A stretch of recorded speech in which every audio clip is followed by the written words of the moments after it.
Good morning friends, আশা করি সবাই ভালো আছো এবং সুস্থ আছো। চলো, অনেক দিন বাদে তোমাদের কাছে নিয়ে এলাম একটি লং ভিডিও। আজকের অভিজ্ঞতা, আজকের জার্নি হচ্ছে একটু দূরে, কিন্তু একটা বিশেষ কারণের উদ্দেশ্যে। আশা করব ভিডিওটা তোমাদের ভালো লাগবে। মান্যতা আছে, সতী যখন তার দেহ রাখে তখন শ্রী বিষ্ণু শিবকে সেই তাণ্ডব নৃত্য থেকে থামানোর উদ্দেশ্যে সতীর দেহকে 51টা খণ্ডে খণ্ডিত করে। আর সেই খণ্ড যেখানে যেখানে ধাবিত হয় সেখানে এক একটি করে মন্দিরের স্থাপনা হয়। সেই 51 পীঠের মধ্যেই আজ তোমাদেরকে দেখাতে চলেছি আরও একটি খণ্ডের মন্দির।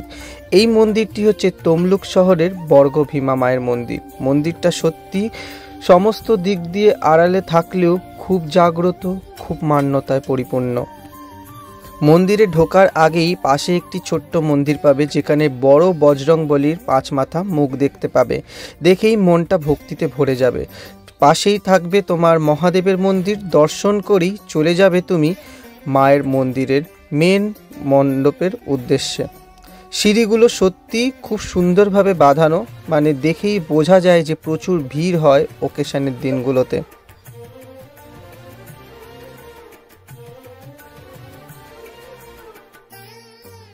মন্দির প্রাঙ্গণটায় গিয়ে সত্যি মনটা জুড়িয়ে যাবে। চারদিকে এত সুন্দরভাবে আলপনা কারুকার্য করা, যে ইতিহাসের ছোঁয়া চারদিকে বর্তায়মান, সেটা দেখলেই বোঝা যায়।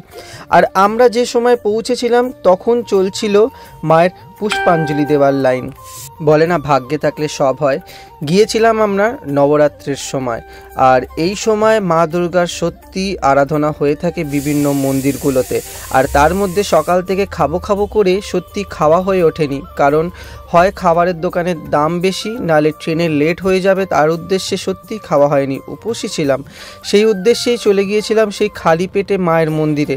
বুঝতে পারিনি যে ওখানে গিয়ে মায়ের এত সুন্দর অপূর্ব মুখ দর্শন করতে পারবো এবং অঞ্জলিটাও নিজের হাতে দিতে পারবো। যাই হোক, খালি পেটে ভক্তি ভরে মায়ের অঞ্জলিটা দিয়ে দিলাম। তোমরাও যারা যাচ্ছ বর্গভীমা মায়ের উদ্দেশ্যে, তাদেরকে বলি দুপুরবেলা মায়ের দর্শন করার সময় প্রত্যেক দিনই অঞ্জলির ব্যবস্থা থাকে। তোমরা অবশ্যই অঞ্জলি দিতে ভুলো না। কিন্তু বাকি সতী 51 পীঠের থেকে এই সতীপীঠটা আমার সত্যিই কাছে আলাদা মনে হলো। এখানে না রয়েছে কোনো রেষারেষি, না রয়েছে কোনো দালালদের কাছ থেকে টাকা দেওয়ার একটা চল। মন্দিরে সবার অগাধ প্রবেশ আছে।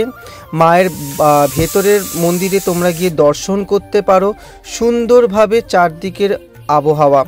এখানে সত্যি কোনো ওরকম রেষারেষি নেই বাকি মন্দিরগুলোর মতন। আমার সত্যি প্রচণ্ড ভালো লেগেছে।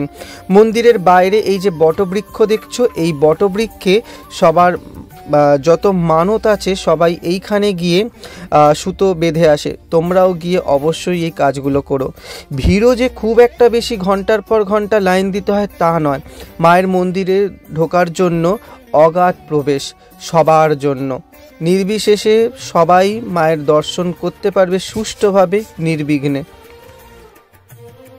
মন্দিরের দেওয়ালেই দেখতেই পাচ্ছ আগেকার দিনের ইতিহাসের সেই খোদাই করা ফটকগুলো।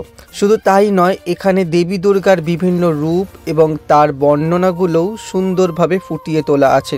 আর এই পাশ থেকে যেটা দেখানোর চেষ্টা করছি, এখানটায় দেবীর ভোগ তৈরি হয়, সেই দিকে যাবার একটা ব্যবস্থা রয়েছে। মন্দিরে যারা যাচ্ছ তাদেরকে বলে রাখি যে 100 টাকা করে টিকিট কাটা যায়। সেই টিকিট যদি তোমরা আগে ভাগে কেটে রাখতে পারো, তাহলে মায়ের ভোগেরও স্বাদ তোমরা গ্রহণ করতে পারো। আনফর্চুনেটলি আমাদের টিকিট কাটা ছিল না বলে ওই দিন আমরা ভোগ পাইনি, কিন্তু চেষ্টা করব নেক্সট টাইম যাতে সেই ভোগটা আমাদের ভাগ্যে হয়। এখন তোমাদেরকে যেটা দেখাতে চলেছি, এটা হচ্ছে মায়ের বাঁধানো ঘাট। হ্যাঁ বন্ধু, মনে করা হয় দেবী সতী এখানে স্নান করতেন। এই ঘাটেও তোমরা গিয়ে স্নান পর্ব সারতে পারো। যদিও স্নানের জন্য আমি কাউকে দেখিনি, কিন্তু এখান থেকে জল তোমরা বয়ে নিয়ে আসতে পারো। এই কুণ্ডটা তৈরি করা হয়েছে দেবী মায়ের উদ্দেশ্যে।